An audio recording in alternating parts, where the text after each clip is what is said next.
guys, I know it's been a long time. I haven't had much motivation to make these videos. But since Halloween is coming up, I decided to make part 6, this being about vampires and how Stephanie Meyer royally fucked it up. So according to Stephanie, vampires are supposed to be indestructible, powerful, and little being able to destroy them, except maybe like a nuclear bomb. They're able to survive on animal blood rather than humans, except probably like the evil ones. They're they're impossibly beautiful. They're hard as diamonds and have abilities that rival that of the gods. And most notably, and probably the one thing that pisses everyone off that hates this book, is instead of burning in the sunlight, they sparkle. Um, now a lot of authors have made vampires in their own special way. But every author that has done this realizes that even though they're not human and they're superior to us in almost every single way, they still have faults and weaknesses. Keep in mind that Stephanie Meyer isn't the first person to think of a vegetarian vampire, and I'll talk about that later.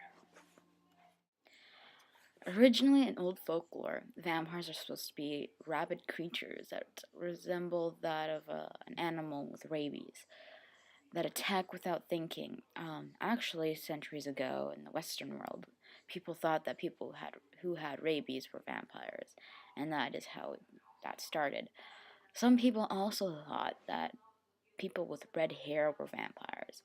And then there's always stories that I'm sure that maybe some of you recognize. People like Vlad the Impaler, the Prince of Romania, was rumored to be a vampire, even among his people at the time. And women like Elizabeth Bathory, a widowed baroness in Hungary, was rumored to be a vampire because she was accused of killing hundreds of virgin teenage girls and bathing and drinking their blood.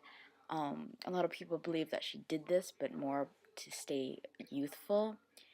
And some people believe that she was a witch. Some people believe she was a vampire. But either way, it's it she and either way, it's the same thing. That people thought she was evil in a way. So vampires were originally not supposed to be beautiful beings, but creatures of the night that prey on the living and have nothing but animalistic urges and instincts. It wasn't until later on that people started picturing them to be more human-looking, but look like statues. And when Bram Stoker's Dracula came out, that's when the face of vampires became more human than we would hope for. Dracula being based off the Romanian prince I said earlier, Vlad Tepes. I probably pronounced that wrong, but he's the Impaler, Vlad the Impaler. He was a cruel prince that tortured his enemies as well as civilians and impaled them, putting their heads on a spear and put them in front of the castle to warn enemies and those that are thinking of opposing him. So in Bram Stoker's novel, his goal was to show that Dracula was misunderstood, and even though he was evil and found no sympathy in taking away life, he was just a really lonely man. Anyone who read the book is likely to feel sorry for Dracula because he's really just someone who wants to be loved. And that is how romance and vampires became hand in hand in writing vampire novels. Okay, traditionally vampires are supposed to look like someone like Nosferatu, a bat-like man creeping into a maiden's bed chambers at night and draining their blood. If you don't know who Nosferatu is, I'll show a picture somewhere in this video, or in the sidebar. He isn't from a book, but a German movie that wanted to do a knockoff of Dracula. And sorry to the twitards out there, he isn't attractive. Anyways, throughout the 20th century, people made so many books, movies, and TV shows, both showing the goodness in vampires and the sheer evilness in them. Some notable ones are like the silver screen adaptations of Dracula, which are supposed to be funny. Dark Shadows, I haven't watched it, but from what I've read, it's about a man that's a vampire that's sad, also wants to love someone. Yeah, basically. And Vampire Chronicles by Anne Rice, my personal favorite. The Lost Boys, one of the best vampire movies ever. From Dusk Till Dawn, another good vampire movie, and so forth. And unlike today, vampires wasn't a very popular thing to get into, unless you were in an alternative subculture like punks, goths, or even believed in vampirism. The subculture of vampires, vampires spelled with a Y instead of an I, are people that either play along or strongly believe that they are vampires. And if you do a little research, you'll find vampire-related murderers, and serial killers who generally believe that they are vampires.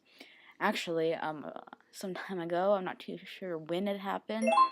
It might have been way before I was born, but there was a man in Montreal that believed that he was a vampire and bit women on their breast or neck or stomach and stuff like that. And for lack of originality, they called him the Montreal Vampire. Go figure. Now, the problem that I have about most vampire romance novels is that they don't think logically.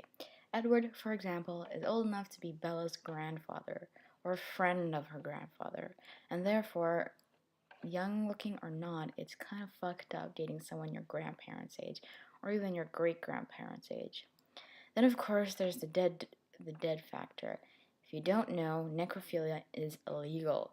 Necrophilia, for those that don't know what it is having intercourse with a corpse, or molesting a corpse, or even kissing a corpse.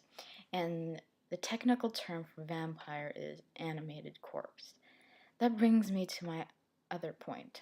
What is another creature that we have or have made up that is considered an animated corpse? Zombie. Vampires are just zombies that don't decay. So I promised that I would talk about the sparkles, and I know all of you are waiting for the sparkles, but it's pretty obvious what is wrong with that alone. So this is not going to be very long. When something sparkles, they either are a fairy, B, a stripper, C, a gay stripper, or D, your little sister's Barbie makeup set. Having a vampire sparkle under sunlight is like having a zombie become increasingly intelligent every time you shoot it in the head.